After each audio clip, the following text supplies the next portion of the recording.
یہ جو آج کل نہار منہ پانی پینے کی حدیثیں گڑھی جا رہی ہیں نا کہ نہار منہ پانی پینا اتنا فائدہ، ایسی کوئی حدیث نہیں ہے.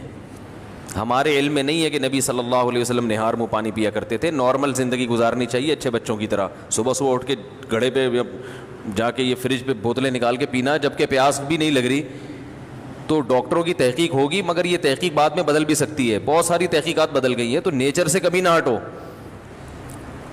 سمجھ رہے ہو. صبح اٹھو اچھے بچوں کی طرح, اپنا نماز نہ دھو کے نماز پڑھو. جب بھوک لگنا شروع ہو جائے تو کھانا کھا لو, پیاس لگنا شروع ہو جائے تو بولو بھائی پانی پی لو. بس اس طرح ہنسی خوشی زندگی گزارو اور تھوڑا ایکٹیویٹی رکھو, کوئی بھاگم دوڑم کچھ چلت پھرت رکھو, فٹ فاٹ رہو گے انشاءاللہ. بھلا وجہ اٹھ کے پانی چڑھا رہا ہے. کئی لوگ مبتلا ہو چکے ہیں اس میں. فائدے ہیں اس کے, میں نہیں کہتا کہ فائدہ نہیں ہے, سائیڈ افیکٹ بھی ہیں. جو بھی کام آپ ایک نیچرل لائف سے ہٹ کے کرو گے نا, اس کے جہاں فائدے ہوں گے وہاں کچھ ایسے نقصان ہو رہے ہوں گے جو آپ کو بعد میں پتہ چلیں گے. اور بعض نقصان تو ایسے ہوتے ہیں جو پتہ ہی نہیں چلتے کہ یہ اس کی وجہ سے ہوئے ہیں. اس لیے نارمل اچھے بچوں کی طرح زندگی گزارنی چاہیے. کوئی بیماری ہو, اس بیماری میں ڈاکٹر بطور دوا کے تجویز کرے تو ٹھیک ہے. کوئی بیماری ہو گئی نا آپ کو, اس میں بطور دوا کے بطور علاج کے وہ ایک الگ چیز ہے, وہ ٹھیک ہے. لیکن نارمل آدمی کو, جوان آدمی کو ایسی ایکٹیویٹیز نہیں کرنی چاہیے. اچھے بچوں کی طرح سیدھا تمیز سے, جیسے اس کے باپ دادا زندگی گزارتے آئے تھے.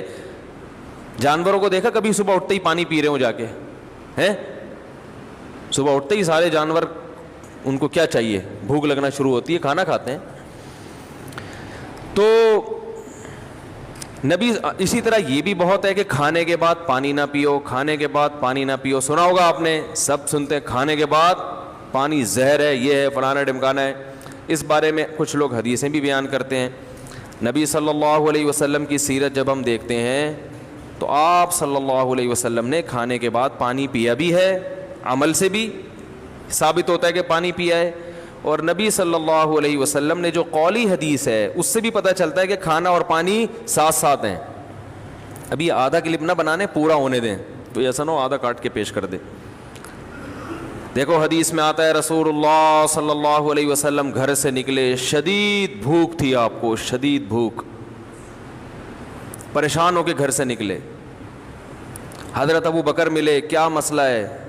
ان کے ساتھ بھی یہی مسئلہ تھا, بھوک کی شدت نے پریشان کر دیا. حضرت عمر کا بھی یہی مسئلہ, بھوک کی شدت نے پریشان کر دیا. یہ تینوں اصحاب جا رہے ہیں. ایک صحابی نے کہا دعوت کی ان کی, اپنے باغ میں لے کر گئے, تر کھجوریں سامنے لا کے رکھیں. آپ صلی اللہ علیہ وسلم نے ان کھجوروں کو تناول فرمایا اور فرمایا ان نعمتوں کے بارے میں ہم سے قیامت کے دن سوال ہوگا. اور وہ کھجوریں آپ نے کھانے کے بعد کنویں کا میٹھا پانی پیا اور سیر ہو گئے.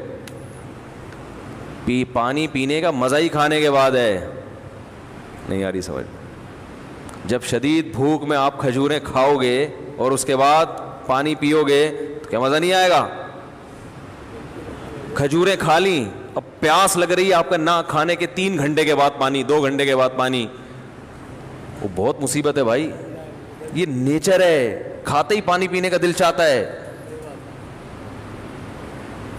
اور ایک اور حدیث سنا دیتا ہوں. آپ صلی اللہ علیہ وسلم نے فرمایا معدے کے 3 حصے کرو, ایک حصہ کھانا, ایک حصہ پانی, ایک حصہ ہوا. تو یہ جو ایک حصہ پانی اور ایک حصہ کھانا, اس کا صاف مطلب ہے کہ کھانے کے ساتھ ہی پانی ہے, تبھی تو اس کے لیے جگہ چھوڑنی ہے. کیا ہو گیا؟ اگر کھانے کے 2 گھنٹے بعد پانی ہوتا تو 1/3 کھانا تو وہ ہضم ہو چکا ہوتا ہے, پھر تو پورا معدہ پانی کے لیے تیار ہے. تو دونوں حدیثوں کو ملائیں تو رزلٹ کیا سامنے آئے گا کہ کھانا پانی قرآن میں کیا ہے, کلو وشربو, کھاؤ اور پیو, کھاؤ اور پیو. تو کھانا پینا کٹھا ہے. لیکن دونوں حدیثوں کو ہم ساتھ ملاتے ہیں. آدھی حدیث لوگ ہیں نا, آدھی نہیں لوگ, پھر مسئلہ خراب ہوگا.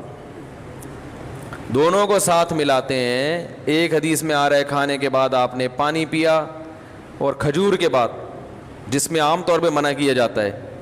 اور دوسری حدیث میں آ رہا ہے کہ 1/3 کھانا ایک تہائی سانس لینے کے لیے جگہ، اتنا بھر کے کھاتے ہیں کہ سانس ہی نہیں آ رہا ہوتا، وہ پھیپھڑوں کی جگہ نہیں مل رہی ہوتی پھولنے کے لیے.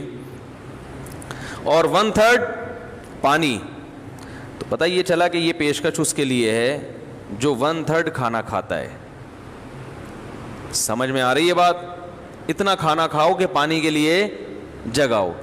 آج کل جو منع کیا جاتا ہے کھانے کے بعد پانی سے، ان لوگوں کو شاید ڈاکٹروں کی مراد وہ لوگ ہوں یا سب لوگ ہی ایسا کر رہے ہیں، وہ یہاں تک کھاتے ہیں، اس کے بعد جب آپ پانی پیئیں گے تو وہ کھانا پھول جاتا ہے یا اور مسائل پیدا کرتا ہے، وہ جگہ بچتی نہیں ہے، اس سے نتیجہ کیا نکلتا ہے؟ بد ہضمی. تو وہ تھوڑا کھانا اگر کھایا جائے تو اس کے بعد پانی پینے میں کوئی حرج نہیں ہے، بلکہ فائدہ مند ہے، کیونکہ نبی نے جو کام کیا وہ نقصان دہ نہیں ہو سکتا. دوسری بات یہ کہ پانی کس قسم کا پینا ہے. ہمارے نبی نے جو پانی پیا وہ کنویں کا، وہ ایک نارمل ٹیمپریچر ہوتا ہے اس کا، اور ہمارے ہاں جو کھانے کے بعد پانی پیا جاتا ہے وہ فریج کا نکلا ہوا ٹھنڈا ٹھاٹ. سمجھ میں آ رہی ہے بات؟ اس سے معدے کا کیا ہو جاتا ہے؟ بیڑا غرق. یہ جو ہمارا معدہ ہے نا یہ وائز گھومتا ہے ایسے، یعنی میرے لحاظ سے دیکھیں نا یوں کر کے گھومتا ہے، آپ کے لحاظ سے یوں کر کے گھومتا ہے، یہ ایسے گھوم رہا ہوتا ہے یہ.